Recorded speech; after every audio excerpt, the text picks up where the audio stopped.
ओम श्री वेद पुरुषाय नमः। नमस्कार। क्लास नंबर 252 श्रीमद् भगवद गीता जी शंकराचार्य जी के भाष्य के अनुसार आरंभ किया जाता है। ओम श्री सीतारामचंद्राभ्याम नमः। नमो गुरुभ्यः। अथ काल देवता श्री संवत् भाद्रपाद शुक्लपक्षः सप्तमी मंगलवारः अनुराधा नक्षत्रम् दक्षिणायनं वर्षा ऋतुः। ओम तत्सत् श्री शंकराचार्याय गुरवे नमः। नेहाभिक्रमनाशोऽस्ति प्रत्यवायो न विद्यते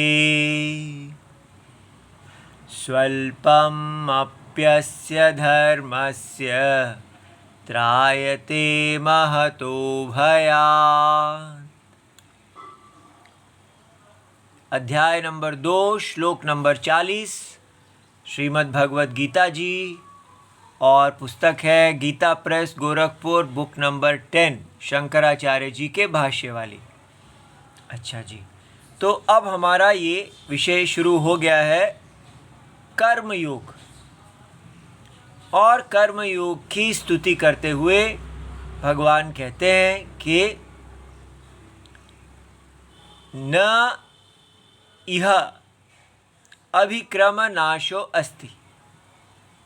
इस कर्म योग में अभिक्रम अर्थात कोई भी व्यक्ति किसी उद्योग को, कोई भी कार्य को करता है तो उसको ये भय रहता है कि मेरा ये आरंभ नष्ट हो जाएगा।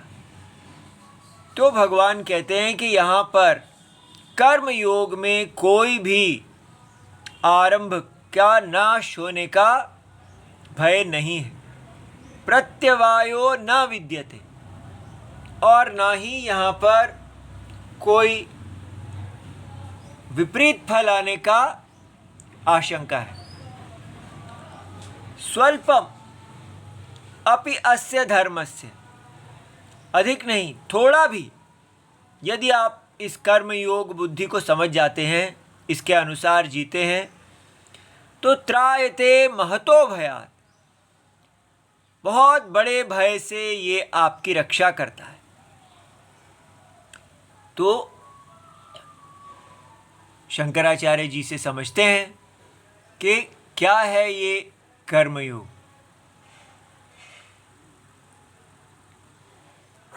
तो भगवान कहते हैं न इह, ना यहाँ पर। कहाँ पर? अब ये देखिए, ये शंकराचार्य जी का जादू है। हमें वो इस बात पे लाए न इह मोक्ष मार्गे कर्मयोगी।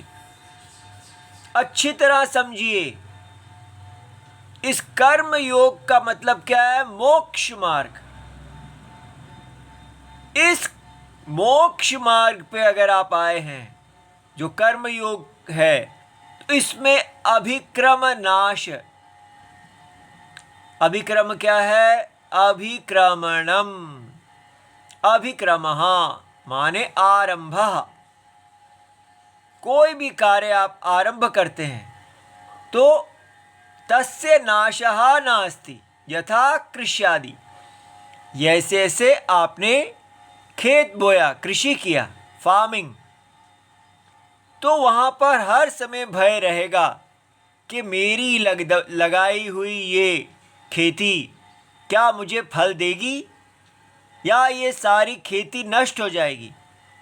कितने विपरीत कारण हो सकते हैं जिसके कारण जिस फल के लिए मैंने इस खेती को लगाया है वो फल की प्राप्ति मुझे ना हो। मेरा सारा उद्यम, मेरा सारा मेहनत विफल हो जाए। किंतु यहाँ इस कर्म योग में ऐसा कोई भय नहीं है। क्यों नहीं है? ये हमें विचार करना है कि पहले हम ये जानें कि कर्म योग क्या है, ये मोक्ष मार्ग क्या है। तो अब हमको जीरो से स्टार्ट करना होगा। कि भगवत गीता हमको मोक्ष मार्ग बता रही है, लेकिन हमारे भारत ने मोक्ष मार्ग को पूरी तरह से छोड़ ही दिया। हमारे को कहीं भी विद्या में ये नहीं बताया जाता कि मोक्ष जो है वो जीवन का फाइनल गोल है, जीवन का सफलता, कंक्लूजन, जीवन की पूर्णता मोक्ष में होनी चाहिए। मोक्ष माने मुक्ति। किससे मुक्ति? आत्मा का बार बार शरीर धारण करना और उस शरीर अवस्था में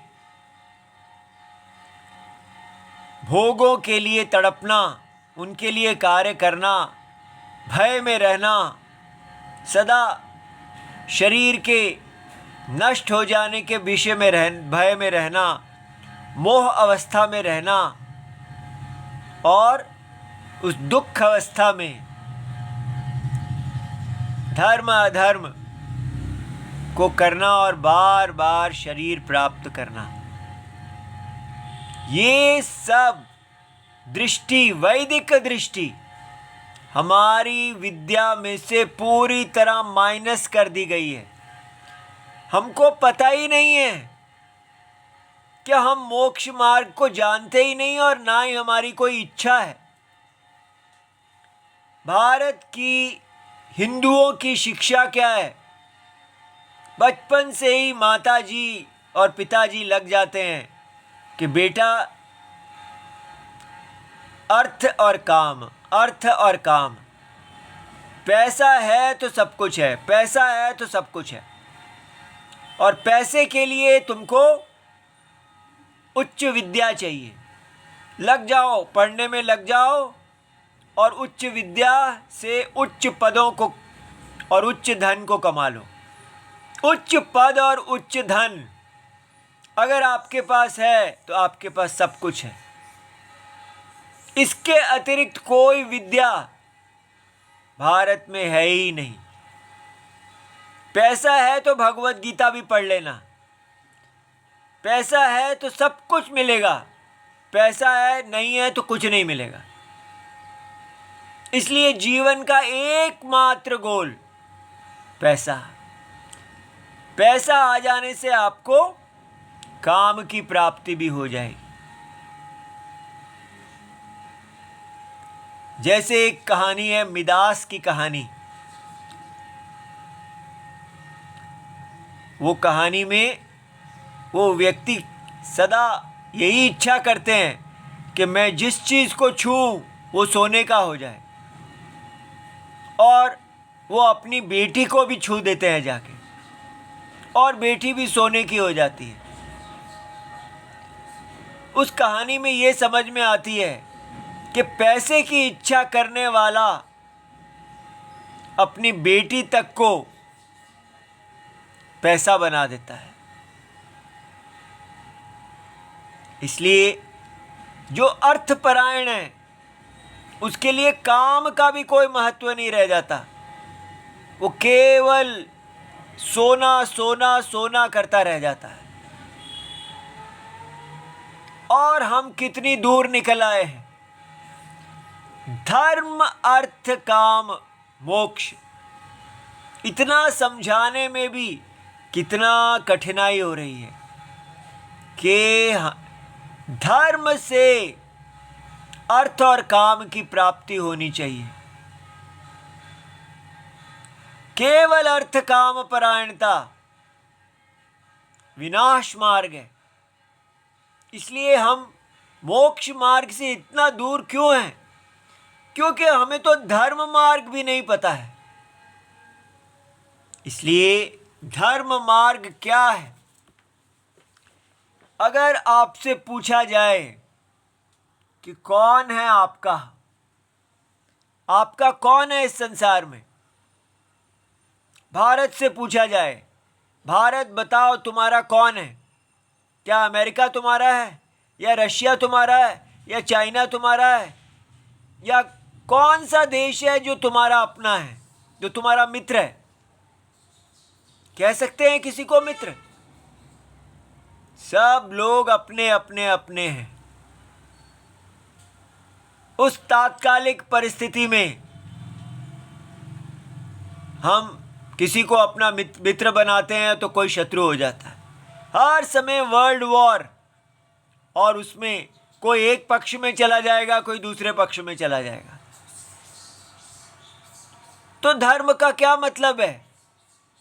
धर्म का मतलब है कि मनुष्य को समझना चाहिए कि उसका अपना अगर कोई है तो ये है। भारत को समझना है कि उसका कोई अपना है तो ये है। ये कौन है? ये भगवान विष्णु है।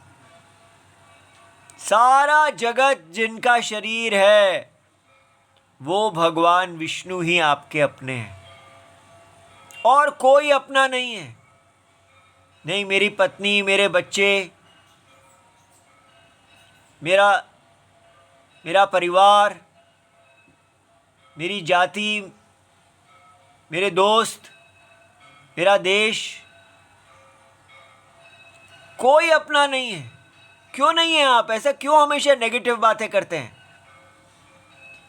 क्योंकि सब अलग अलग शरीर हैं, सब अपने अपने स्वार्थ के हैं।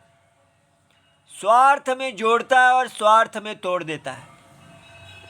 इसलिए अगर हम इसको नहीं पहचानेंगे, इसको रिजेक्ट करेंगे, जो आजकल हर हिंदू इसको स्वीकार ही नहीं करना चाहता, केवल यही परिवारवाद पूरे विश्व को एक परिवार दिखाना चाहता है। ये दिखाना ही नहीं चाहता कि इस परिवार की आत्मा भगवान राम है। वो आत्मा के लिए कोई इंटरेस्ट नहीं, आत्मा के महावपु को नहीं देखना। क्यों? क्योंकि उससे स्वेच्छाचार बंद हो जाएगा। इसलिए हम क्या चाहते हैं? हमारे ये जो हमको सामने दिखते हैं, हमारे परिवार, हमारे बच्चे, हमारे मित्र, हमारा अमेरिका, हमारा रशिया, ये सब हमारे मित्र हैं। इनके साथ हम गठबंधन करना चाहते हैं और कहना चाहते हैं सबके साथ सब हम मिल के खाएंगे। क्यों खाएंगे? क्योंकि इंटरडिपेंडेंस, क्योंकि हमें साइंस बताती है कि एक मधुमक्खी भी इस पृथ्वी में से हट जाए तो ये पृथ्वी नष्ट हो जाए, क्योंकि वो सारे पौधों को पॉलिनेट करती है। पोलन वहाँ पर अगर नहीं होगा तो पौधे ही नहीं बनेंगे। तो इसलिए हमें समझ में आता है कि हर वस्तु का योगदान है। ये साइंस तो हमें समझ में आती है कि यहाँ पर सब हमारे लिए आवश्यक हैं, कोई किसी को नष्ट नहीं कर सकता।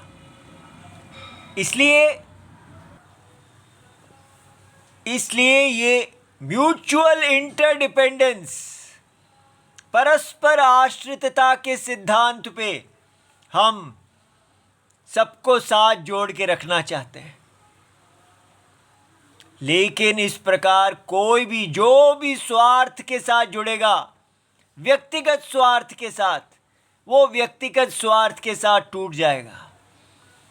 इसलिए ये जो हमने धर्म की परिभाषा पकड़ ली है, ये मोक्ष मार्ग नहीं है, ये विनाश मार्ग है।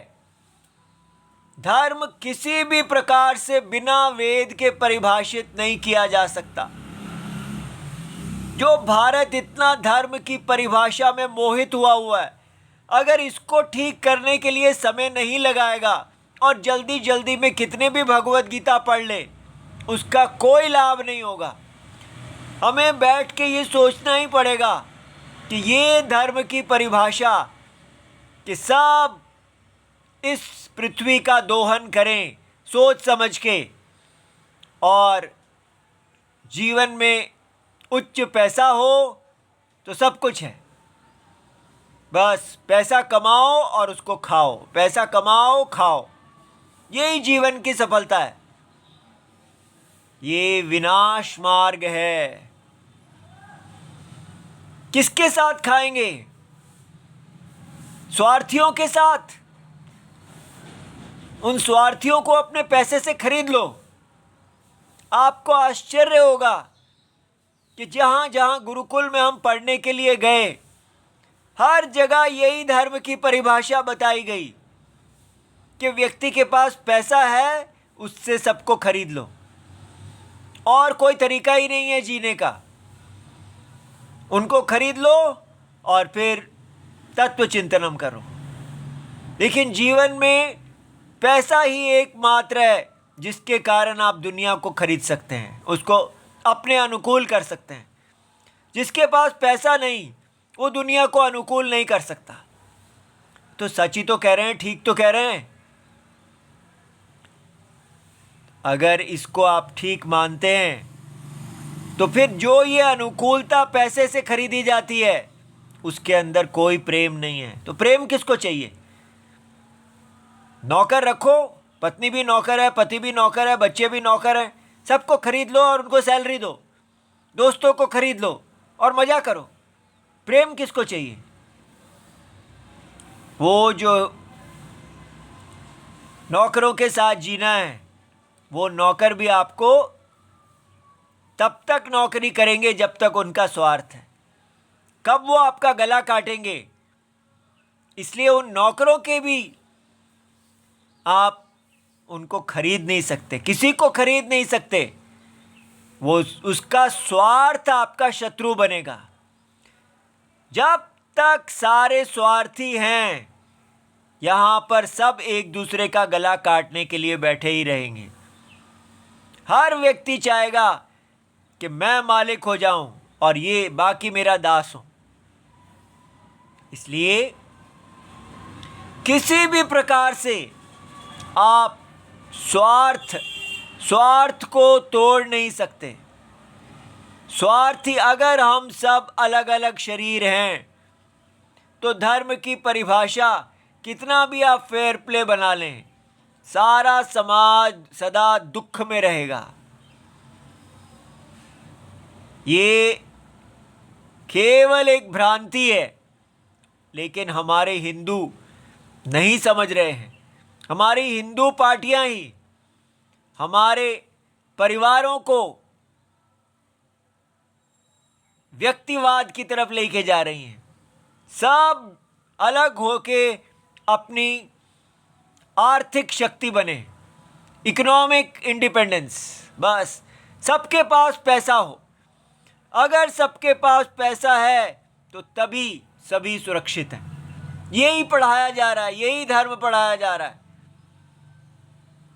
इसलिए हर हिंदू के बच्चे को, चाहे वो लड़की है लड़का है कुछ भी है, उनको यही उपदेश दिया जा रहा है, ऊंची पढ़ाई करो ताकि ऊंचा पैसा आए। बस ऊंचा पैसा आ गया तो सब कुछ आ गया। और इस जाल से हिंदू बाहर ही नहीं निकल पा रहे। इसलिए सबसे पहले इतना ही समझने में पता नहीं कितने करोड़ जन्म हमको लगेंगे कि धर्म का अर्थ है इस समष्टि यज्ञ पर आश्रितता। व्यक्तिवाद को छोड़ के समष्टिवाद। भगवान विष्णु इस जगत की आत्मा है और भगवान विष्णु ही इस पूरे जगत का शरीर है। जब तक हम ये नहीं देखेंगे कि ये छोटा शरीर हमारा, इसका कौन साथी है, ये बड़ा शरीर, इन दोनों के बीच में ये बड़ा शरीर वाला और ये छोटा शरीर वाला, इन दोनों के बीच में जो संबंध है, यही एकमात्र संबंध है जहां प्रेम है, जहां व्यक्तिगत स्वार्थ नहीं है। भगवान विष्णु का ये शरीर यज्ञ रूप है और इसके अंदर उन्हीं ने, भगवान विष्णु जगत की आत्मा ने ही अनेक शरीर धारण किए हैं। तो इसलिए उनका और इनका ये कैसा संबंध है? क्या इसको कह सकते हैं स्वामी और दास संबंध? ये दो अलग तो हैं ही नहीं। क्या ये छोटा वाला क्या भगवान विष्णु की हत्या करेगा, या बड़ा वाला छोटे की हत्या करेगा, या ये छोटा बड़ा बनने की कोशिश करेगा? वो समष्टि शरीर है, ये व्यष्टि शरीर है। एक ही शरीर के अंदर हम भगवान विष्णु का शरीर हैं, और हम ही वो आत्मा है जो भगवान विष्णु भी है, और शरीर से व्यष्टि समष्टि शरीर का भाव, और आत्मा से एक आत्मा। इसी से धर्म बनता है। तो धर्म क्या बना? जो भी हमारा स्थान है इस भगवान विष्णु के शरीर में, उस कार्य को बिना ऊंच नीच देखे हुए तपस्या की तरह करना। अर्थात हमारा कोई राग द्वेष नहीं है, हमें कुछ भी प्राप्त नहीं करना है व्यक्तिगत। हमारा काम है केवल इस शरीर का यज्ञवर्धन करना। इसलिए यज्ञवर्धन के लिए बने हैं हम, बिना किसी फल की इच्छा के। लेकिन ये धर्म अगर हमको समझ ही नहीं आएगा तो क्या भगवत गीता पढ़ेंगे? इसलिए धर्म है वर्णाश्रम लक्षणम। बार बार आपको कह रहे हैं, जितनी देर जहां जहां भी हम पढ़ने के लिए गए, सबने यही कहा कि कोई वर्णाश्रम धर्म नहीं है। और जब तक भगवान राम जी से पढ़ने के लिए नहीं आए, राम जी ने ही समझाया कि पूरा शास्त्र इस बात से पटा हुआ है कि धर्म केवल वर्णाश्रम धर्म लक्षण है। इसलिए ये जो हिंदुओं को मोहित किया जा रहा है कि धर्म का अर्थ है तिरंगा, अगर तिरंगे के लिए आप जीते हैं और तिरंगे के लिए मरते हैं तो ये धर्म है। कहां से आ गया ये तिरंगा? कौन है ये तिरंगा? क्या सिखाता है हमें ये तिरंगा? देश के लिए मरो और देश के लिए जियो, ये कौन सी भक्ति है? ये है तिरंगा। भगवान विष्णु की रक्षा के अंदर तिरंगा है, लेकिन तिरंगा के अंदर भगवान विष्णु नहीं है। अगर हम अपने देश को भगवान विष्णु मानते हैं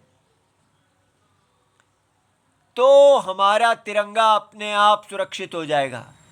लेकिन अगर हम अपने देश को तिरंगा मानते हैं तो हमारा विष्णु खत्म हो जाएंगे। हम कोई द्विवेदी त्रिवेदी चतुर्वेदी नहीं रहेंगे, कोई क्षत्रिय नहीं रहेगा, कोई वैश्य नहीं रहेगा, कोई शूद्र नहीं रहेगा। सब केवल इस देश के वासी हो जाएंगे। तो इसमें खराबी क्या है? अगर देश के वासी बनते हैं, सब समान बनते हैं, इकट्ठे रहते हैं, तो इसमें क्या खराबी है? देश के वासी इकट्ठे रह के करेंगे क्या? अर्थ काम केवल भरेंगे अपने आप को। तो खुशी से हम इकट्ठे एक परिवार बन के अगर खाते पीते हैं तो इसमें खराबी क्या है? इसमें खराबी ये है कि अगर हम एक खुशी से परिवार बन के इकट्ठे रहते भी हैं तो इस यज्ञ का क्या होगा? ये सिर्फ अपने परिवार को खिलाने बैठ जाएगा, ये भुजाएं अपने परिवार को खिलाने बैठ जाएंगी, ये अपने परिवार को खिलाने बैठ जाएगा, या सारे मिलके भी एक परिवार बन गए, तो इस यज्ञ का क्या होगा? क्यों हम इसको नहीं देखना चाहते कि यहां भगवान विष्णु खड़े हैं? क्यों हम इतने प्रत्यक्षवादी बनते जा रहे हैं कि हमें अपने ही शरीर दिख रहे हैं, ये छोटे शरीर दिख रहे हैं, लेकिन ये महाशरीर जो वेद दिखा रहे हैं वो हमें दिख ही नहीं रहा? क्या हो गया हमको?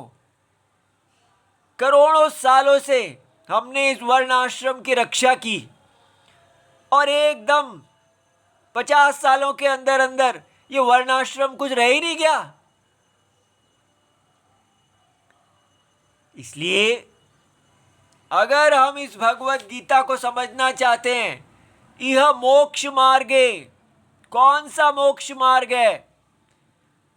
तो आपको ये भगवान विष्णु के शरीर के वर्धन को समझना होगा कि कर्म योग क्या कहा जा रहा है कि आप केवल इस यज्ञ का वर्धन करो बिना फल की इच्छा के। हर क्षण आपके सामने यज्ञ वेदी आएगी। इस व्यक्ति को कैसे निश्चय करना है कि मुझे क्या करना चाहिए? ये तो अल्प बुद्धि है। जब ये सब सर्वज्ञ बुद्धि की शरण लेगा तो इसको सर्वज्ञ आत्मा बताएंगे क्या करना है। किस लिए हमको गायत्री मंत्र दिया जाता है? ऐसे ही बस बेकार में माला जपने के लिए?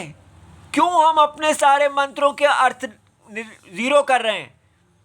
धिया नहा प्रचोदयात, जो हमारी धी का प्रेरक प्रेरणा करने वाले हैं, करते हैं, तो ये धी अल्प बुद्धि क्यों रहे? सर्वज्ञ के साथ क्यों ना जुड़े? हमारे हाथ को कौन बताता है? सर्वज्ञ ही तो बताते हैं। हर कोई शरीर का अंग अपने आप तो निश्चय नहीं करता। तो इसलिए अगर हम भगवान से जुड़ते हैं तो भगवान हमें बताते हैं कि हमें क्या करना है। कोई राग द्वेष नहीं, केवल राम जी के यज्ञ में आहुति डालना। इसको कहते हैं कि कोई अभिक्रम नाश नहीं होगा। आपके सामने वेदी आई, आपने डाल दी, फल कुछ है ही नहीं, तो नाश कैसे होगा? आपने सोचा ही नहीं कि इससे मेरा क्या लाभ होगा। भगवान की बुद्धि है, भगवान ने मांगा, आपने कर दिया। आपका कोई गेन नहीं है, कोई लॉस नहीं है। इसको कहते हैं कि आपका कृषि की तरह, कृषि व्यक्तिगत लाभ के लिए की जाती है, लेकिन यह समष्टिगत लाभ है। समष्टि भगवान जाने, वो सर्वज्ञ हैं, वो जानते हैं कि क्या। शंकराचार्य जी से कहा गया कि आप भाष्य लिखिए, वो लिखे और चले गए। आज हजारों सालों के बाद हम उनका भाष्य पढ़ रहे हैं। क्या उनको पता था? लेकिन सर्वज्ञ भगवान को पता था कि ये भाष्य काम आएगा, ये यज्ञ का वर्धन करेगा। इसको कहते हैं ना अभिक्रम नाशा अस्ति। शंकराचार्य जी 30 की आयु तक भी ना जी पाए, उनका शरीर पूरा हो गया, तो वो क्या कहेंगे? बेकार है, मैंने सब काम किया। उन्होंने व्यक्तिगत कार्य किया ही नहीं। वो भगवान विष्णु थे, हम सब भगवान विष्णु हैं। अपना अपना भगवान विष्णु के यज्ञ में आहुति डाल के शरीर को छोड़ देंगे। इसी शरीर के अंदर ये है कर्म योग, ये है भक्ति योग, ये है महान हिंदुओं को जन्म देने वाला योग। सो योग विषय प्रारंभस्य न अनैकांतिक फलत्वमिति। जो व्यक्ति इस प्रकार जिएगा उसके प्रारंभ में कभी भी अनिश्चितता नहीं होगी कि मेरा फल आएगा या नहीं आएगा। और इसके अतिरिक्त और क्या? भगवान कहते हैं किंच न अपि चिकित्सावत प्रत्यवायो विद्यते। जैसे चिकित्सा होती है, मेडिसिन, आप दवाई लेते हैं लेकिन उसका विपरीत फल आ सकता है। ठीक है, इसलिए आपने ठीक प्रकार से ली नहीं ली, वो रोग गया नहीं गया, इस प्रकार प्रत्यवाय हो सकता है। किंतु यहाँ क्यों नहीं है विपरीत फल? क्योंकि आप बस यज्ञ में आहुति डाल रहे हैं। उसी समय डाली हुई आहुति जो है उसको भगवान पा लेते हैं, उनको प्राप्ति हो जाती है। इसलिए भक्ति उसी समय फल देने वाली है। कर्म कालांतर देशांतर में फल देने वाला है, किंतु कर्म योग अपने आप में ही फल है। उसी समय वो आपको भगवान से जोड़ देता है, उसी समय पाप क्षय हो जाता है। उसी समय भगवान से प्यार हो जाता है। तो एक प्रेमी को क्या चाहिए?